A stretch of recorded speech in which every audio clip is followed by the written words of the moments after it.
Hello दोस्तों, नमस्कार। कहानियों के सिलसिले को आगे बढ़ाते हुए आज की कहानी है संगति। दोस्तों, संगति का हमारे जीवन में बहुत असर पड़ता है। जिस प्रकार एक सड़ा हुआ फल बाकी के अच्छे फलों को भी खराब कर देता है, उसी प्रकार संगति का हमारे जीवन में बहुत असर पड़ता है। हम बहुत सोचते हैं कि नहीं, हम नहीं बदल सकते, लेकिन धीरे धीरे बदलाव आ ही जाता है। तो सुनिए दोस्तों, इसके ऊपर एक कहानी। एक बार एक शिकारी शिकार करने गया। शिकार नहीं मिला और थककर वो एक वृक्ष के नीचे सो गया। पवन का वेग अधिक था तो वृक्ष की छाया कभी कम ज़्यादा हो रही थी। डालियां हिलने के कारण छाया इधर उधर जा रही थी।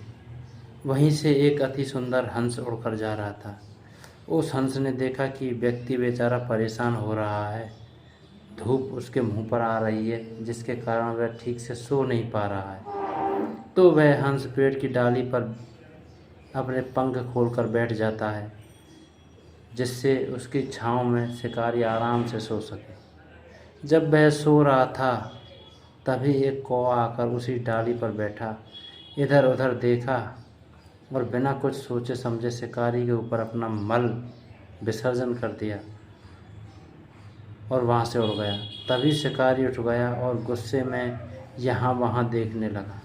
उसकी नज़र हंस पर पड़ी और उसने तुरंत धनुष बाण निकाला और उस पर मार दिया। हंस नीचे गिरा और मरते मरते हंस ने कहा, मैं तो आपकी सेवा कर रहा था, मैं तो आपको छांव दे रहा था, आपने मुझे ही मार दिया, इसमें मेरा क्या दोष।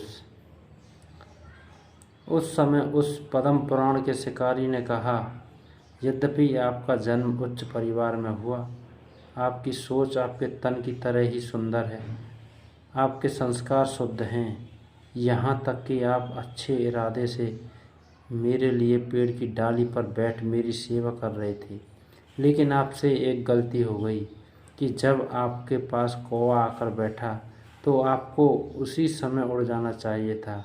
उस दुष्ट कौवे के साथ एक घड़ी की संगति ने ही आपको मृत्यु के द्वार पहुंचा दिया।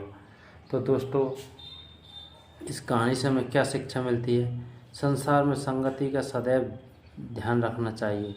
जो मन, कार्य और बुद्धि से परमहंस हैं, उन्हें कौवों की सभा से दूरी बनाए रखनी चाहिए।